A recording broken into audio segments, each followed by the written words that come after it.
Alright, I think now is as good a time as any to pick things back up. Hello and welcome back to another episode of Uncut Civilization 6. We just killed a unit with our unique unit, and we got some great general points as a result, and because of that, we get to recruit Ethelfed? We get to recruit another great general. You guys know I can't read any of these ancient names, man. It's such a struggle for me.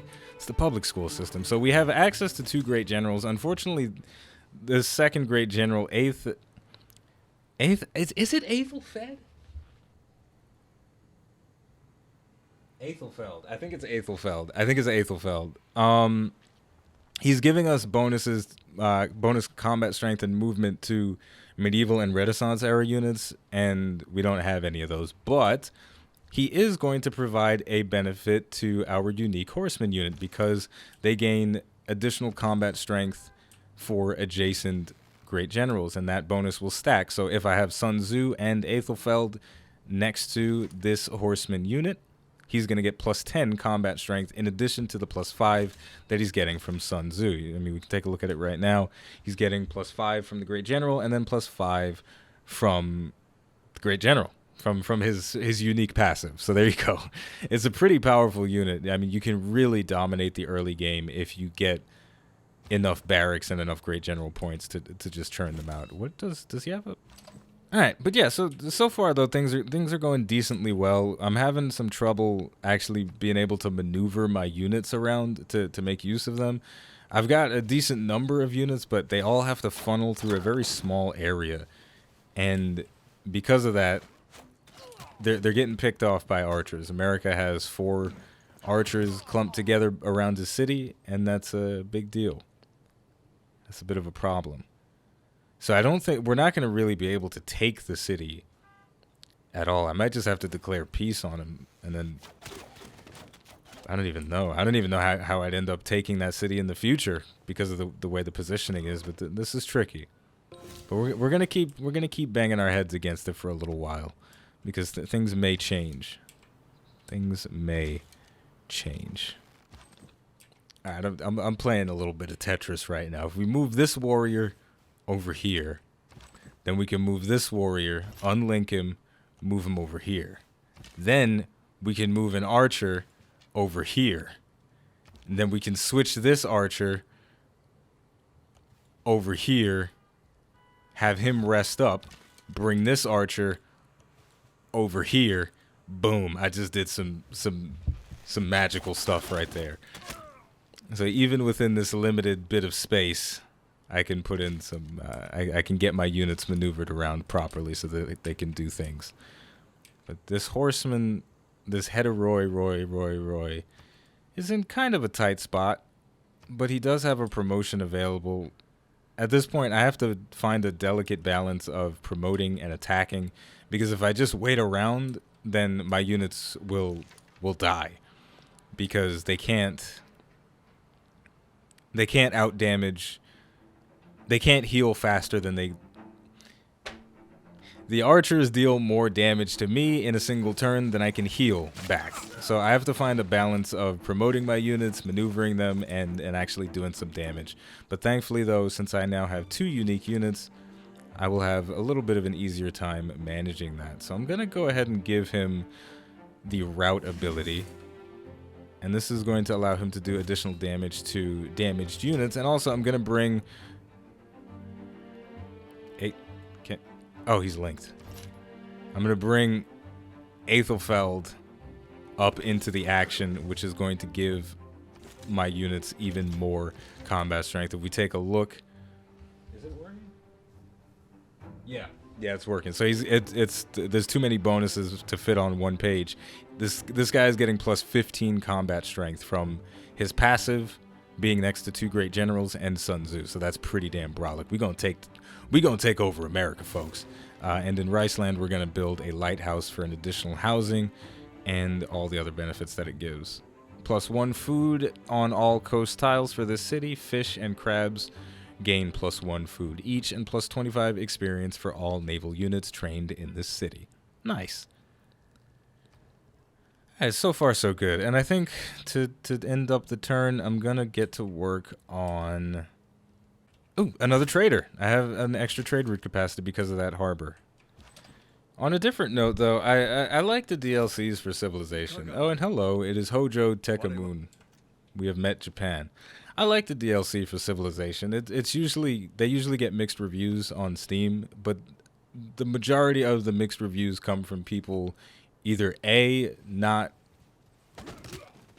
understanding what they purchased in the deluxe edition, or B, people that put different value on the product that they're purchasing, right? And for me, I look at a DLC regardless of what game it's for or what have you. I look at it as a purchase that will give me a certain amount of hours, but for better or for worse. If I like it, that's great. But even if I don't like it, I'm going to get a certain amount of hours out of it, right? So the leaders in Civ, for example, each of them, I bought Poland. I played her for about 15 hours. I never bought Australia, but if I did buy Australia, I'd play him for about 15 hours. And the same goes for all the other DLC leaders. I don't even remember which ones I bought and didn't buy at this point. But moral of the story is, I got my money's worth. I paid $5 for a significant amount of hours of enjoyment, right? Because even if you end up not liking a civilization that you purchased, you still played it. Like it's not that bad. It's not that bad. Like if you still played it, it's not that bad, right? If it worked, and it worked, it's not that bad. But I feel like there's a misconception when some people purchase things that they have to like it, number one, and the value that they get out of it, like, has to be, you have to play it forever. That's kind of the assumption a lot of times when you buy a season pass or when you buy a deluxe edition. It's got to be the greatest thing ever, right? And that's personally why I usually do not buy season passes. I treat it like, it's like a girlfriend, right? You're not going to ask a girl that you've been dating for a month to marry you. And that's basically what a season pass is. It's asking that girl that you've only known her for a little while, you want to get married?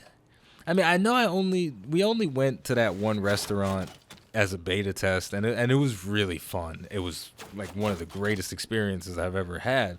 You know, it was redefining what I thought a date could be. But I think we could go strong. I think we could at least make it a full year, right? I mean, there's no question in my mind that we could make it for a full year. But that's a lot to ask. That's a lot to ask from a person, and that's a lot to ask from a game. And I think that's where people get upset. They buy the deluxe edition that comes with a season pass, and they buy it under the assumption that they're going to love the game for the next year, and they don't. And another thing that got a lot of people peeved, from what I read anyway, with the Civ season pass is that they didn't save that much money versus not buying it. When wasteful war shall statues overturn, and broils root out the work of masonry. All right, our trader is finished, so we're going to go ahead and send this trade route. We're going to keep it internally. We're going to send it over to Riceland. Remember, because of my oligarchy policy, every city that's not my capital has slightly less food yields, so it's going to be valuable to send our trade routes internally until we either switch off of that or until we just get a lot of food production everywhere.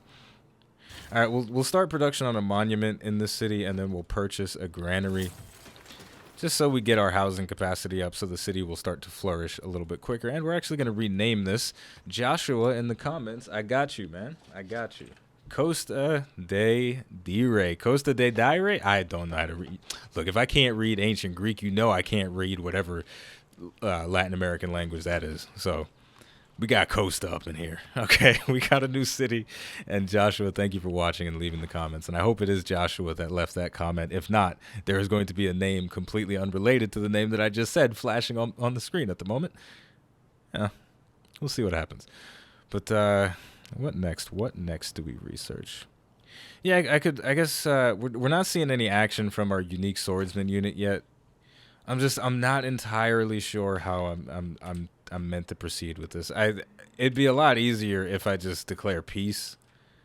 I think that would save me a lot of trouble. Maybe I should just declare peace, because I don't think I'm going to be able to win this war, if I'm being perfectly honest. Can I even... I don't think... Yeah, because this guy's going to die, and I don't want him to die. Let's see if we can declare peace, because I don't think I have enough... make this deal more... Oh, come on, America. Don't be like that. Really? Really? Okay. I guess we're just at war forever now. Yeah, well, okay. Because America doesn't want to declare peace, we're kind of stuck in a forever war right now, and that's very unfortunate. Hopefully we can keep our units alive. If we can't, it's going to suck. But I think we got this. Alright, let's just keep attacking. Let's just keep banging our heads against this. I don't see any other option really.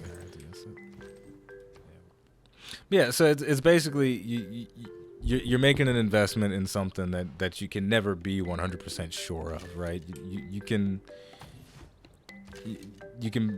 buy a deluxe edition of Season Pass, and you don't know if you're gonna like the game in a couple of years or even in a couple of weeks, right?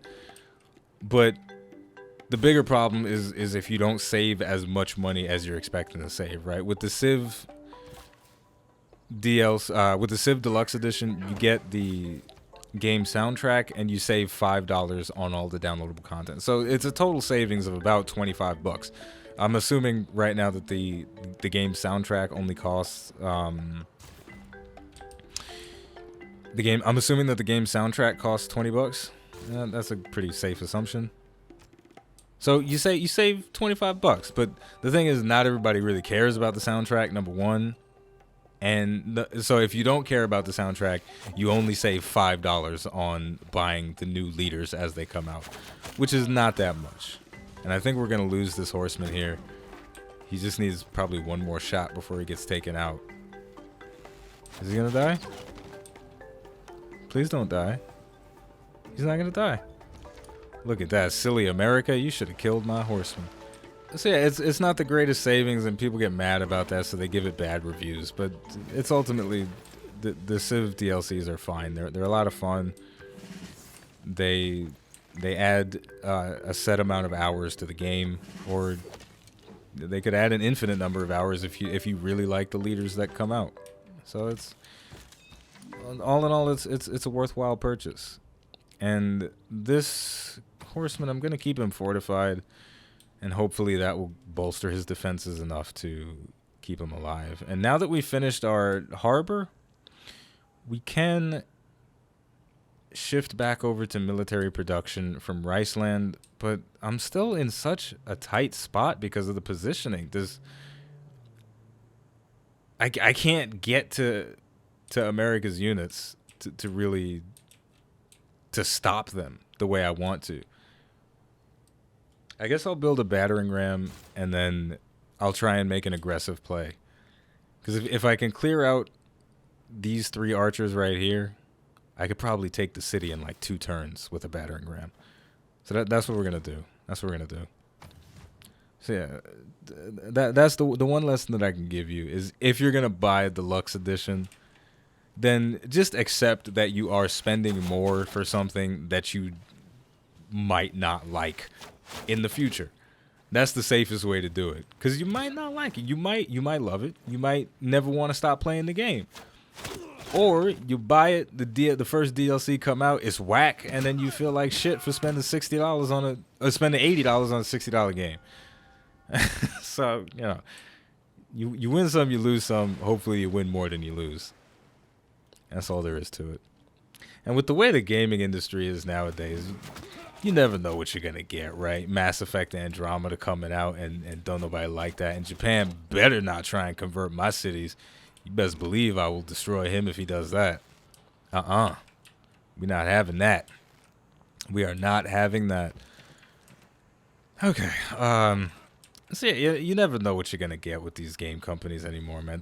There was a time when if you bought a game, you were buying a full game. You didn't have to worry if everything was gonna work. If you found a bug, it wasn't that bad. It was just a little bug. And is Germany at war with? Well, Germany's at war with me. I don't know if he's still at war with America. No, he's just denounced him. He is at war with Japan, though. Maybe I could become friends with Japan somehow and deal with that. Ugh. So yeah, you never really know what you're gonna get anymore with games. You know, you could come out on top and you buy a game and it's great, or you could come out on the bottom, get the short end of the stick. Game is whack, is filled with bugs, and you don't like it. You know? And when that happens, you just gotta roll over and take it. You don't get no refunds. I bought Halo Wars. There was a point in time when I promised you guys that I was gonna play Halo Wars as one of the next games on iBluairJgR Game for Comedy. You know what happened? It was fucking buggy as all hell. I couldn't play a multiplayer game on it for the first 10, 15 days, and at that point, I just didn't even want to play it anymore. I got a sour taste in my mouth. And what happens? I get in contact with customer support. I'm like, yo, your game ain't working. Can I get a refund? And they like, nah. So you never know what you're going to get with these game companies, man. And I'm going to try and declare peace with America again, because I don't want my units to die. After all, I spent so much time trying to build them. So let's try and declare peace one more time. Whoops. Sometimes the wheel turns slowly, but it turns. Oh, come on. Fuck. Guys, this isn't going the way I wanted it to. Our unique units, very powerful. But we're running into the problems.